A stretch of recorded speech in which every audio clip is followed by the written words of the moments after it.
Welcome students. So let's try to solve one problem using Distress algorithm, okay, using BD strategy. So in the previous video I have explained what is the purpose of Distress algorithm. The purpose was to find a shortest path tree from a given directed weighted graph. Also the weights should be positive only. Okay, so that was a criteria for applying Distress algorithm. Okay. So suppose this is the weighted graph that is given to us. Okay, and we need to find out the corresponding shortest path tree. So as I told you in the previous video, we need to go through some passes before we can finally construct the shortest path tree. So how many number of passes will be required? See, if there are 5 number of nodes, so you will at least require 5 passes to ultimately design a shortest path tree. Okay, so if there are n number of nodes in a graph, then you need n passes to finally construct the shortest path tree. Now let's see what is the first step, or what is in the first pass what we are supposed to do. Okay, so this is the weighted graph, directed graph. In the first pass, we will initialize the graph as follows. Now out of all the nodes that are available in the graph, we will consider any one node as the source node. और sometimes in the question itself they mention कि source node किसको बनाना चाहिए. ठीक है, तो source node किसको consider करना है 5 nodes में से, ये पहले से ही question में given होता है कई बार. ओके, तो मान लीजिए कि S जो है ये मेरा source node है. ठीक है, this is my source node. मेरा aim क्या है कि इस source node से बाकी चारों nodes तक पहुंचने का shortest path कौन सा होगा, क्या होगा, वो मुझे एक ही ट्री में, एक सिंगल ट्री में मुझे सारे शॉर्टेस्ट पाथ जो है वो फाइंड आउट करने हैं. तो let's see how to do it. क्योंकि अभी तक हमने वो ट्री कंस्ट्रक्ट नहीं किया है, तो हमें पता नहीं कि कौन सा पाथ कितने डिस्टेंस यानी कितनी दूरी पे होगा. एक पर्टिकुलर डेस्टिनेशन नोड सोर्स से कितनी दूरी पे है और उसका डिस्टेंस कितना है, फिलहाल हमें पता नहीं है. इसीलिए हम पहले एक इनिशियलाइजेशन वाला टास्क करेंगे. अब क्योंकि सोर्स नोड से सोर्स नोड तक ही अगर आपको पहुंचना है तो डिस्टेंस कितना होगा, 0. What is the distance to reach from the source node to itself? The distance will be 0, right? Okay, now since we have not yet constructed the path tree, so we did not know कि S से A तक पहुंचने का shortest path क्या है. फिलहाल हमें नहीं पता कि एस से ए तक पहुंचने का शॉर्टेस्ट पाथ क्या है. इसलिए हम क्या करते हैं कि उसको इनिशियलाइज कर देते हैं बाय इन्फिनिटी. यही चीज हम बाकी सारे नोड्स के साथ भी करेंगे. So we will assign infinity values. यहाँ पे जो सर्कल के अंदर मैंने वैल्यूज लिखी है, ये इन नोड की डिस्टेंस से, ये सारे नोड्स की डिस्टेंस है फ्रॉम द सोर्स नोड. फिलहाल ए सी बी डी का शॉर्टेस्ट डिस्टेंस हमने फाइंड आउट नहीं किया है, तो हमने अज्यूम किया है कि इन चारों का सोर्स नोड एस से जो डिस्टेंस है वो इनफाइनाइट है, इन्फिनिटी है. इस तरह से हमने उसको इनिशियलाइज करके रखा है. ठीक है, जब भी हम जो शॉर्टेस्ट पाथ ट्री बनाएंगे वो हम स्टेप बाय स्टेप क्योंकि बनाने वाले हैं, धीरे धीरे हमारा वो शॉर्टेस्ट पाथ ट्री कंस्ट्रक्ट होने वाला है, तो हम 3 डेटा स्ट्रक्चर्स का यूज करने वाले हैं. एक है क्यू ऑफ वी, जहाँ पे हम वी स्टैंड्स फॉर वर्टेक्स और नोड. ठीक है, तो इस पर्टिकुलर एरे में हम सारे वर्टेक्स को यूज करने वाले हैं. This is an array of vertices. Then we have another data structure or another array which is called D of V. D of V stands for distance of a vertex from source. ठीक है, तो D of V वाला जो array है, ये क्या, इसमें क्या values रहेंगी? In this array we are going to store the shortest distance. Remember, shortest distance of a vertex from the source. और ये shortest distance पहले से ही तो हमें पता नहीं होगा, इसलिए तब तक के लिए यानी पास अकॉर्डिंग टू पास 1 या अकॉर्डिंग टू पर्टिकुलर पास अभी तक का हमें शॉर्टेस्ट डिस्टेंस क्या मिला है, वो वैल्यूज हमें यहाँ पे स्टोर करनी है. जैसे कि यहाँ पे क्या स्टोर रहेगा, shortest distance of S from itself. यहाँ पे क्या स्टोर रहेगा, shortest distance of node A from S, क्योंकि S is the single source, right? यहाँ पे हम स्टोर करेंगे shortest distance of B from source and so on. इस तरह से यहाँ पे सारे नोड्स के शॉर्टेस्ट डिस्टेंस फ्रॉम सोर्स की वैल्यूज हम इस एरे में स्टोर करने वाले हैं, पुट अप करने वाले हैं. एक और थर्ड एरे हम यूज यहाँ पे कर रहे हैं which is called as pi of e. Pi of e stands for parent of a vertex. जब हम एक, क्योंकि हम यहाँ पे शॉर्टेस्ट डिस्टेंस फाइंड आउट कर रहे हैं, हम शॉर्टेस्ट पाथ फाइंड आउट कर रहे हैं, तो जब आप एक नोड पे रीच करते हो तो आप वाया दूसरे नोड से ही गुजर के एक पर्टिकुलर नोड पे रीच करते हो। तो आप कौन से नोड से हो करके या गुजर के एक पर्टिकुलर नोड पे रीच कर रहे हैं, वो नोड उसका पेरेंट नोड कहलाएगा। ठीक है, एक नोड तक पहुंचने के लिए आपने कौन से नोड से होकर के आप उस नोड तक पहुंचे हो, that will be considered as the parent node. और ये पेरेंट नोड का इंफॉर्मेशन जो है ये हम एक तीसरे एरे में स्टोर करने वाले हैं। ये काफ़ी ज़रूरी है क्योंकि यही हमें बताएगा कि हमारा शॉर्टेस्ट पाथ ट्री या पाथ कैसे बन रहा है। देखिए, आप जब भी एक पाथ बनाते हो तो आपको पता होना चाहिए कि पहले हम यहाँ से यहाँ रीच हुए, फिर उस पर्टिकुलर लोकेशन से हम कहाँ रीच हुए, तो इंटरमीडिएट क्या क्या नोड्स आई थी ये मालूम होना ज़रूरी है। और यही इंफॉर्मेशन इस PyOf वाले डेटा एरे में हम स्टोर करने वाले हैं। तो पहले पास वन के हिसाब से हम ये टेबल को पहले फिल कर लेते हैं। तो P में तो हमने सारे वर्टाइसेस को स्टोर कर दिया है। अभी हम सारे डिस्टेंसेस की वैल्यूज को हम स्टोर कर देते हैं। तो जैसे मैंने यहाँ पे डायग्राम में दिखाया है, S का डिस्टेंस खुद से, क्योंकि S तो खुद ही सोर्स है, तो सोर्स से डिस्टेंस कितना होगा, 0 होगा। और बाकी जो चारों नोड्स है ABCD, इनका डिस्टेंस हमें फिलहाल सोर्स से कितना है वो नहीं पता है, इसलिए हमने उनका वैल्यू उसको इनिशियलाइज किया गया था इन्फिनिटी। तो इस तरह से हम इसको स्टोर कर लेते हैं, इनिशियलाइज कर देते हैं D को। और वैसे ही हम PyOf को भी इनिशियलाइज करेंगे। और PyOf को हम कैसे इनिशियलाइज कर सकते हैं, अगेन अभी तक तो हमने कनेक्ट किया ही नहीं, हमारा पाथ बना ही नहीं है। ठीक है, तो इसलिए वी डू नॉट नो कि ए हम कैसे पहुंचे, कौन से नोड से होकर के हम ए तक पहुंचे, वी डू नॉट नो, क्योंकि अभी तक हमने ट्री बनाना स्टार्ट नहीं किया है, हमने पाथ बनाना अभी तक स्टार्ट नहीं किया है। तो हमको इनके पेरेंट नोड्स फिलहाल नहीं पता, इसलिए मैंने उसको नल से इनिशियलाइज किया है। तो ABCD सबका पेरेंट हमें पता नहीं, हम कैसे कौन से नोड से होकर के ABCD तक पहुंचेंगे, वी डू नॉट नो, इसलिए हमने उसको नल से इनिशियलाइज किया है। और S तो क्योंकि खुद ही सोर्स है, तो S से S रीच करना है तो S का पेरेंट S ही होगा। ठीक है, क्योंकि as I told you S हमारा क्या है, सोर्स नोड है। ठीक है, तो this was the first pass. अब आगे देखते हैं कि हमारा सेकेंड पास में हमें क्या करना है। सबसे पहले यहाँ पे हर पास में आपको एक टास्क करना होगा। आपको ये जो Q आपने एरे बनाया है, इसमें से आपको एक्सट्रैक्ट करना है एक ऐसा नोड जिसका डिस्टेंस फिलहाल मिनिमम है। I repeat, you have to extract a node from Q whose distance is minimum, whose distance from the source node is minimum right now. अब ये पांचों नोड्स में से देखिए, पांचों नोड्स और उनके कॉरेस्पॉन्डिंग डिस्टेंस हमने यहाँ पे ऑलरेडी स्टोर करके रखा है। ठीक है, तो आप अगर इसको ऑब्जर्व करें तो ये पांचों नोड्स में से मिनिमम नोड कौन सा है, देखिए हमको कौन सा नोड एक्सट्रैक्ट करना है, मिनिमम नोड। मिनिमम नोड यानी ऐसा नोड जिसका डिस्टेंस फिलहाल सबसे मिनिमम है। तो आप देख सकते हो कि 0 की वैल्यू इन्फिनिटी के कंपैरिजन में मिनिमम होती है। दैट मीन्स हमें किसको एक्सट्रैक्ट करना है, फिलहाल नोड S को एक्सट्रैक्ट करना है, एक्सट्रैक्ट या सिलेक्ट करना है, ऐसे आप अज्यूम कर सकते हैं।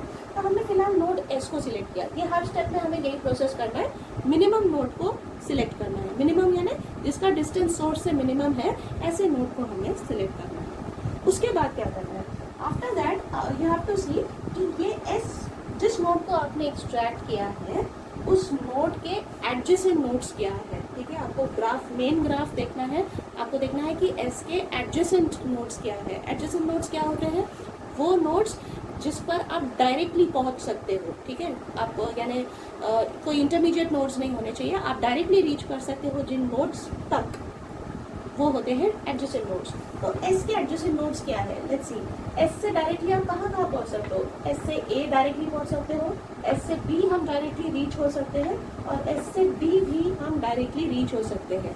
दैट मीन्स ये जो नोड है S, इसके 3 एडजेसेंट नोड्स हैं। ठीक है, तो पहले तो आपको एक्सट्रैक्ट करना है एक मिनिमम वाला नोड, फिर उसके बाद आपको देखना है कि इसके S नोड के एडजेसेंट नोड्स क्या है।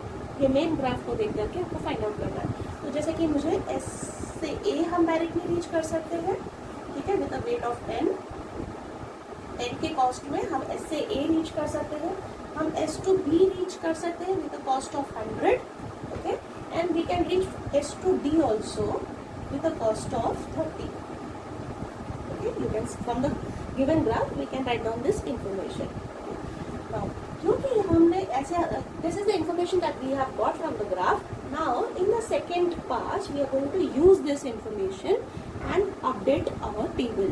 के ये जो टेबल हमने बनाया है तीनों एरेज का, इसे हम कुछ इस तरह से अपडेट करेंगे. So let's see. First of all I will write down all the nodes. Okay, and now I am going to write down the distances. देखिए ये वैल्यू वेरी होगी, चेंज होंगी हर पास में. ठीक है, बी ऑफ ई और पाई ऑफ ई वाला एरे जो है इसकी वैल्यूज हर नोड में चेंज होने वाली है. कैसे होगी, लेट्स सी दैट. ओके, देखिए हमने नोड, कौन से नोड को एक्सट्रैक्ट किया था, एस नोड को एक्सट्रैक्ट किया था, और एस का डिस्टेंस एस से तो 0 ही था और एस का पेरेंट नोड भी एस था. तो यहाँ पे ये वैल्यू तो कुछ चेंज नहीं हुई है. नाउ सी हियर, अभी हमें ए का डिस्टेंस देखना है. ठीक है, हमको ये इस पे क्या स्टोर करना है, ए का shortest distance from source S. ठीक है, नाउ सी, अभी अभी हमने देखा कि एस से ए हम रीच कर सकते हैं कितने कॉस्ट में, 10 के कॉस्ट में. ठीक है, और ऑलरेडी हमने डिस्टेंस कितना लिख के रखा है, इन्फिनिटी.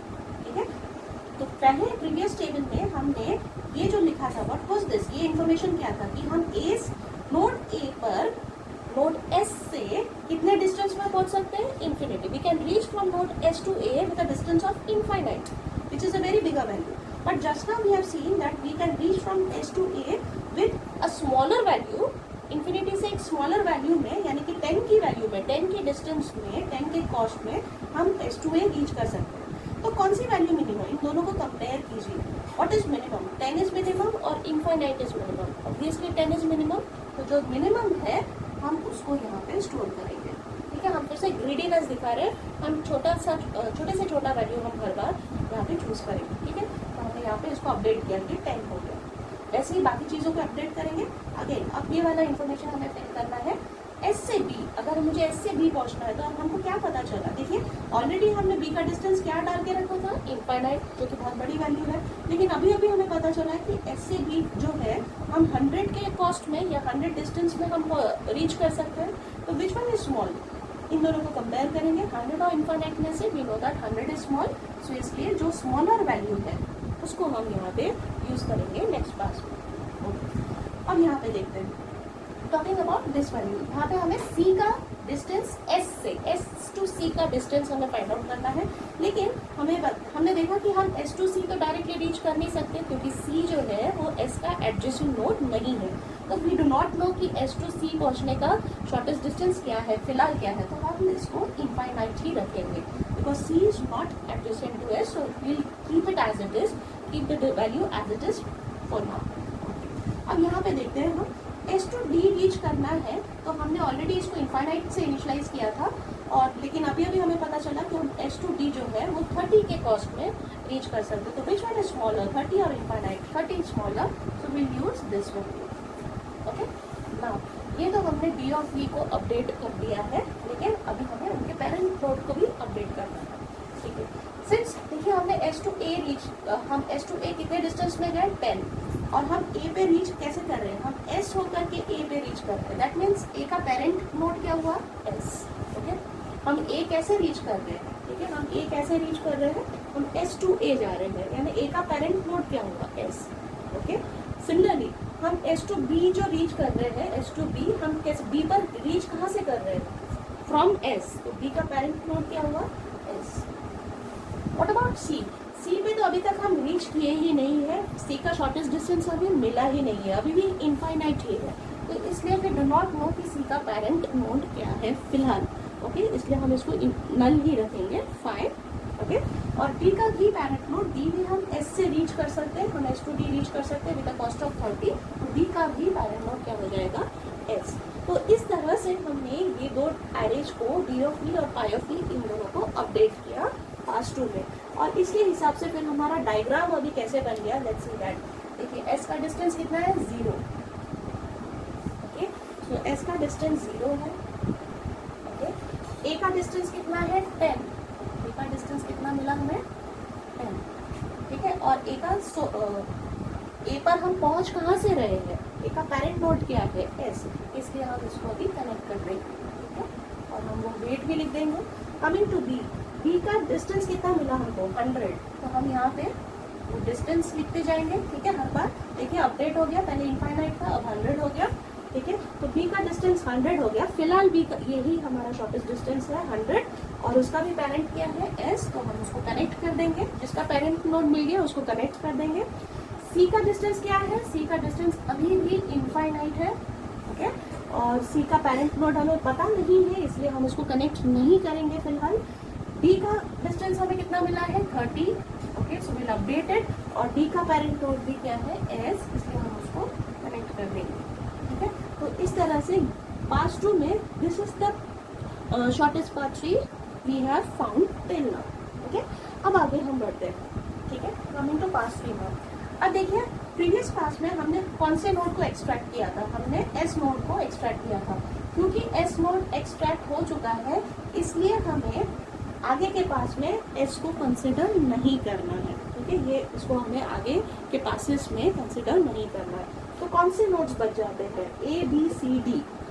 अगेन वही प्रोसेस हम रिपीट करेंगे। Out of A B C D कौन सा नोड है जिसकी डिस्टेंस सबसे मिनिमम है, जिसकी डिस्टेंस सोर्स से सबसे मिनिमम है, इस टेबल को देख करके देखेंगे। सो वैल्यूज देखते हैं 10, 100, इनफाइनाइट, 30। तो कौन सी वैल्यू लोएस्ट है, ठीक है, हम ग्रीडीनेस दिखाएंगे। तो ए की वैल्यू, ए का डिस्टेंस जो है सोर्स नोड से फिलहाल सबसे कम यही दिख रहा है, तो हम ए को सिलेक्ट करेंगे। ए को सिलेक्ट करने का पर्पस क्या था, अभी हमको ए के एडजेसेंट नोड्स देखने हैं, ओके। तो मेन ग्राफ में आ जाते हैं, ए के एडजेसेंट नोड्स क्या है। एडजेसेंट नोड्स यानी वो नोड्स जहाँ पे आप डायरेक्टली ए से रीच कर सकते हो। तो हम डायरेक्टली ए टू सी ही रीच कर सकते हैं। If you observe the graph, हम A to C directly reach कर सकते हैं। तो हम इसको इस तरह से अब दिखा देते हैं। यहाँ पे हम A to C directly reach कर सकते हैं, कितने कॉस्ट में, 50 के कॉस्ट में, ठीक है। So we can reach from A to C with a cost of 50, okay. This information we are going to use to update the table once again, ठीक है। क्या कोई और एडजेसेंट नोड्स है क्या, नहीं, ओके। सी एडजेसेंट यानी ए से आप किस नोड पे डायरेक्टली जंप कर सकते हो, जा सकते हो। So we have only one adjacent node and this information we are going to use to update the next table. तो ये वाला टेबल हम अपडेट कर देते हैं। तो वर्टेक्स तो वही है, ठीक है, और एस की वैल्यू तो फिक्स हो चुकी है, इसको हमें और चेंज डिस्टर्ब नहीं करना है। जो कैंसिल हो चुका है उसकी वैल्यू फिक्स हो गई, फाइनलाइज हो गई है, इसे हमें और डिस्टर्ब नहीं करना है, ठीक है, ओके। अब देखिए वैल्यू कौन सी अपडेट होगी। अभी अभी देखिए हमको पता चला कि हम ए टू सी कितने डिस्टेंस में रीच कर सकते हैं, 50 के डिस्टेंस में हम कवर कर सकते हैं। लेकिन ऑलरेडी हमने सी का डिस्टेंस कितना लिख के रखा था, इनफाइनाइट। तो दोनों को कंपेयर करेंगे, छोटा कौन सा है, 50 छोटा है कि infinite, 50 small, okay. So we will use 50, ठीक है। यानी कि हम सी पे रीच कर सकते हैं एक छोटे डिस्टेंस में, 50 के डिस्टेंस में हम रीच कर सकते हैं। यानी कि अगर मुझे सी तक पहुंचना है, सोर्स नोड सी एस से लेकर के सी तक पहुंचना है, एस से लेकर के सी तक पहुंचना है, तो हम एक 50 के डिस्टेंस में हम पहुंच सकते हैं। Now see one thing we should note this, देखिए ए टू सी का डिस्टेंस तो 50 है, ठीक है। ए टू सी का डिस्टेंस कितना है, 50 है। लेकिन ए का खुद का डिस्टेंस कितना था सोर्स से, ए का खुद का डिस्टेंस सोर्स से कितना था, 10। तो इसलिए हम यहाँ 10 + 50 लिखेंगे, ठीक है। देखिए ए तक अगर पहुंचना है, सोर्स से ए पहुंचना है तो 10 का कॉस्ट है, और ए से सी पहुंचना है तो 50 का कॉस्ट है, ठीक है। एस से ए पहुंचना है तो 10 का कॉस्ट है, और ए से सी पहुंचना है तो 50 का कॉस्ट है। तो टोटल कॉस्ट कितना हो गया, एस टू सी में टोटल कॉस्ट कितना हो गया, 10 + 50 यानी कि 60। सो यहाँ पे हम 60 लिखेंगे, ठीक है। 60 क्यों लिखा, क्योंकि देखिए ये दो वैल्यूज को कंपेयर करेंगे, 10 + 50 यानी कि 60 और इनफाइनाइट, दोनों में से जो छोटा वैल्यू, क्योंकि हमें शॉर्टेस्ट पाथ फाइंड आउट करना है। तो शॉर्टेस्ट कॉस्ट कौन सा है, दिस कॉस्ट इज स्मॉल या दिस कॉस्ट, ऑब्वियसली 10 + 50 यानी कि 60 स्मॉल होता है, इसलिए हम यहाँ पे इसको अपडेट करके 60 कर देंगे। और हम सी कहाँ से पहुंचे, सी का पेरेंट नोड क्या था, ए था। तो ये अपडेट हमने यहाँ पे एक अपडेट किया। देखिए यहाँ पे 3 अपडेट्स थी, ठीक है, और यहाँ पे अभी एक ही एडजेसेंट नोड मिला, इसलिए यहाँ पे एक ही अपडेट है। दैट मीन्स बाकी की जो वैल्यूज है वो एज इट इज आपको लिख लेंगे, ठीक है। अब ये इन्फॉर्मेशन की मदद से इस ग्राफ को भी जल्दी से अपडेट कर देते हैं। तो देखिए एस सोर्स का डिस्टेंस तो हमेशा 0 ही था, ए का डिस्टेंस हमको कितना मिला, 10, और उसका पेरेंट क्या है, एस, इसलिए इसको कनेक्ट करेंगे, ठीक है। बी का डिस्टेंस हमें कितना मिला, 100, और बी का पेरेंट नोड क्या है, एस, इसलिए इसको कनेक्ट कर देंगे, ठीक है। साथ में वेट्स भी लिख लेते हैं।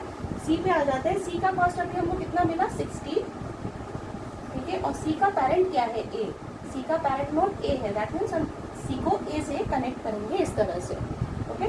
डी का कॉस्ट कितना है, 30, और डी का पेरेंट क्या है, एस, तो इसलिए डी को हम एस के साथ कनेक्ट करेंगे। हम यहाँ पे वेट्स भी लिख लेंगे, पास 3 के एंड ऑफ पास 3 में हमें this is the shortest path 3 that we have got. Okay, so moving to the next now next part. लेकिन before we move on to the next part, अभी हम किस किस को कैंसिल करेंगे. देखिए, हमने सबसे पहले पास में एस को किया था कंसिडर, एक्सट्रैक्ट किया था, सिलेक्ट किया था, तो इसको और आगे सिलेक्ट नहीं करना है, कंसिडर नहीं करना है. पास 2 में हमने ए को सिलेक्ट किया था, इसलिए ए को भी हमें आगे कंसिडर नहीं करना है. तो बचते कौन से हैं नोड्स, बी सी डी, ये 3 नोड्स बचते हैं. तो out of B C and D हमें वो नोड एक्सट्रैक्ट करना है जिसका डिस्टेंस फिलहाल सबसे मिनिमम है. तो तीनों डिस्टेंस को कंपेयर कीजिए, 100, 60, 30, कौन सा मिनिमम है. बी वाला जो डिस्टेंस है ये सबसे मिनिमम है. सो ये नोड को अभी हम कंसिडर करेंगे, और कंसिडर करके क्या करना है, ठीक है, जिस नोड मिनिमम नोड को कंसिडर करके उसके एडजेसेंट नोड्स क्या क्या है वो हमें चेक करना है ओरिजिनल डायग्राम में, ओरिजिनल ग्राफ में. तो डी के एडजेसेंट नोड्स क्या है देख लेते हैं. तो डी से हम सी पहुंच सकते हैं और डी से हम बी पहुंच सकते हैं. ठीक है, तो 2 नोड्स है डी के एडजेसेंट नोड्स. तो यहाँ पे हम उसको बना लेते हैं. हम डी से सी पहुंच सकते हैं, ठीक है, और डी टू बी पहुंच सकते हैं. So D to C and D to B, these are 2 adjacent nodes. D to C पहुंचना है तो कॉस्ट कितना है, 20. ठीक है, तो यहाँ लिख लेते हैं हम. लेकिन हम यहाँ 20 नहीं लिखेंगे. देखिए, डी का खुद का कॉस्ट कितना था, 30. ठीक है, तो 30 प्लस 20 लिखेंगे हम यहाँ. Will write 30 plus 20. डी से बी पहुंचना है, तो डी से बी का कॉस्ट ग्राफ में कितना है, 60. तो हम यहाँ पे क्या लिखेंगे, डी से बी में 60 तो लिखेंगे, लेकिन प्लस 30. क्यों, क्योंकि डी का खुद का ही, डी पर ही पहुंचने के लिए हमें कितना कॉस्ट लगा, 30. 30 प्लस 60 के कॉस्ट में हम बी तक पहुंच सकते हैं. ठीक है, according to the given graph. Okay, original graph. तो 30 प्लस 20 के कॉस्ट में हम सी पे पहुंच सकते हैं, और 30 प्लस 60 के कॉस्ट में हम बी पे पहुंच सकते हैं. ठीक है, तो ये इन्फॉर्मेशन की मदद से अभी हम अगला जो पास है उसमें हमारे टेबल्स को अपडेट करेंगे.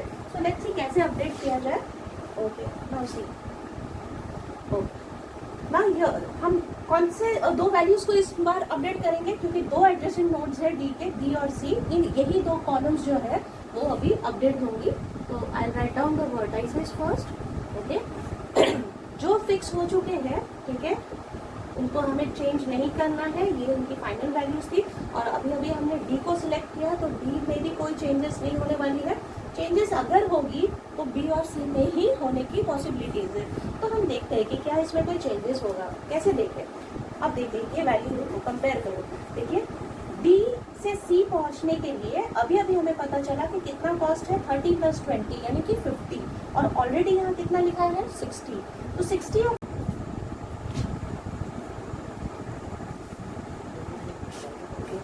so we have seen that we have 2 neighbors of D. For node D we have 2 adjacent nodes, that is C and B, and we have written the values.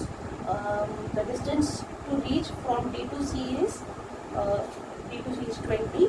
So already we have the distance of D as 30. So 30 plus 20 distance will be required to reach to the node C, and to reach the node B from node D, that is the distance from D to B is 60. But as I have said, to reach the node B from the source node the distance is 30, so we'll write it as 30 plus 60. So since B and C are the only 2 neighbors, adjacent nodes of D, therefore we are going to update only these 2 columns of B and C. So let's try to update these 2 columns. The remaining 3 columns we have written as it is. Okay, so here let's compare the values of the distances of node B. So if we are coming from node D to node B, then the distance is 30 plus 60, that is 90, but already we have written it as 100. So which value is smaller, which distance is smaller, 90 or 100? So we know that 90 is smaller, so we are going to write here the updated distance, that is 90, the shortest distance, 90. And in that case, because we are getting the updated 90 because of D node, so D will become the parent of node B. Similarly, if we compare these 2 values, 30 plus 20 and 60, so we say that 30 plus 20, that is 50, is a shorter distance value. So we are going to use the shortest value of distance, that is 50. And how we get this value of 50? If we go from D to node C. So D is the parent of node C. Okay, so this is how we update the table, and accordingly we'll update the graph also. So let's write down the, let's see the first column, S. So distance of S is 0. And the parent of S is S itself. What is the distance of A? Distance of A is 10 if we go from S to A. Okay, so A का parent क्या है? S, so we'll connect it. Okay, B का parent क्या है? D, so we'll connect it like this. ठीक है, so B का parent कितना है? D, और B to D का distance क्या है? 60. So हम यहाँ से copy करेंगे, original edge का जो weight है वो copy करेंगे. Okay, C का देखते हैं, तो C का parent क्या है? D, so इस तरह से ये वाला एज हम कनेक्ट करेंगे और ये वेट हम एज इट इज कॉपी कर देंगे. डी का पेरेंट क्या है? एस, तो will connect this edge. Okay, और डिस्टेंस क्या है from the graph? We can see edge 30. तो ये हमारा लेटेस्ट एसपीटी है. Okay, so let's write down the values of the distance also. Okay, so A का डिस्टेंस अभी हमको कितना मिला? 10. शॉर्टेस्ट डिस्टेंस फिलहाल हमको ए का क्या मिला है? 10. बी का क्या मिला है? 90. ओके, सी का डिस्टेंस शॉर्टेस्ट हमें मिला है 50 और डी का शॉर्टेस्ट डिस्टेंस हमें मिला है 30. So this is how we have updated the SPT. Okay, now coming to the next pass. Okay, so अभी हमने ऑलरेडी कौन कौन से नोड्स एक्सट्रैक्ट कर लिए? We have extracted node S, we have extracted node A, and in the previous pass we have extracted node D also. तो इनको हमें आगे के स्टेप्स में और कंसिडर नहीं करना है. So out of node B and C minimum distance किसका है? सी का. तो हमें सी को सिलेक्ट करना है. तो देखते हैं कि सी के एडजेसेंट नोड्स क्या है. तो ओरिजिनल ग्राफ में अगर हम देखें तो सी का एडजेसेंट नोड क्या है? बी. तो हम सी से बी को हम रीच कर सकते हैं. और वेट कितना है एच का? 10. ऑलरेडी सी का वेट कितना है? सी का डिस्टेंस कितना है? 50. So we can write here 10 plus 50. Okay, तो क्योंकि हम सी टू बी रीच हो सकते हैं, दैट मीन्स जो नेक्स्ट हमारा टेबल होगा इसमें हम सिर्फ कॉलम बी को ही अपडेट करेंगे, बाकी कॉलम्स हम एज इट इज लिख लेते हैं. Okay, so we are going to update only the column. Okay, so C to B का डिस्टेंस कितना मिला है हमें? नया डिस्टेंस कितना मिला है? 10 to 50. और ऑलरेडी हमने डिस्टेंस कितना लिखा था? 90. तो 10 प्लस 50 और 90 में से स्मॉलर वैल्यू कौन सी है? 10 प्लस 50, दैट इज 60. सो हम इस कॉलम को अपडेट करेंगे. So 60 is the next shortest distance that we have got for B. और ये कैसे मिला? अगर हम C से B तक रीच करते हैं, यानी C is the parent of node B. So using this information, let's try to update this graph also. तो S का डिस्टेंस कितना मिला है? 0. और S का पेरेंट क्या है? S itself. A का डिस्टेंस कितना मिला है? 10. और S का पेरेंट क्या है? सॉरी, A का पेरेंट नोड क्या है? S. ओके, सो हम इस तरह से ग्राफ में शो कर देते हैं. B का डिस्टेंस कितना मिला है? 60. और B का पेरेंट क्या है? C. ओके, और ओरिजिनल ग्राफ से वेट्स कॉपी करेंगे. C का डिस्टेंस हमें कितना मिला है? 50. और C का पेरेंट नोड क्या है? D. ओके, और D का डिस्टेंस हमें कितना मिला है? 30. और D का सोर्स या पेरेंट नोड क्या है? S. Okay, so this is how, so this is the next graph that we have gone. ये हमारा नया अपडेटेड एसपीटी है. ओके, तो अभी तक हमने कौन कौन से नोड्स एक्सट्रैक्ट कर लिए? हमने S को एक्सट्रैक्ट कर लिया था, हमने A को एक्सट्रैक्ट कर लिया है, हमने D को एक्सट्रैक्ट किया है, और प्रीवियस पास में हमने अभी अभी नोड C को एक्सट्रैक्ट कर लिया था. ओके, तो ये चारों नोड्स एक्सट्रैक्ट हो चुके थे. तो अभी कौन सा नोड बचता है? सिर्फ नोड B ही बचता है. ठीक है, तो हम अगर देखें तो B के एडजेसेंट नोड्स कौन से हैं इस ग्राफ में? तो आप देख सकते हो कि B का कोई भी एडजेसेंट नोड नहीं है. ओके, तो क्योंकि B का कोई और एडजेसेंट नोड नहीं है, दैट मीन्स अभी जो आप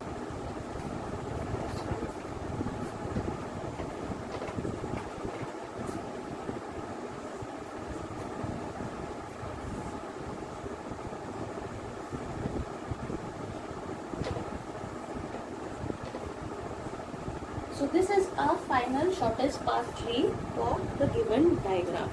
Okay, so past 5 classes में ही आपका ये पूरा जो भी है construction of shortest path tree हो चुका है.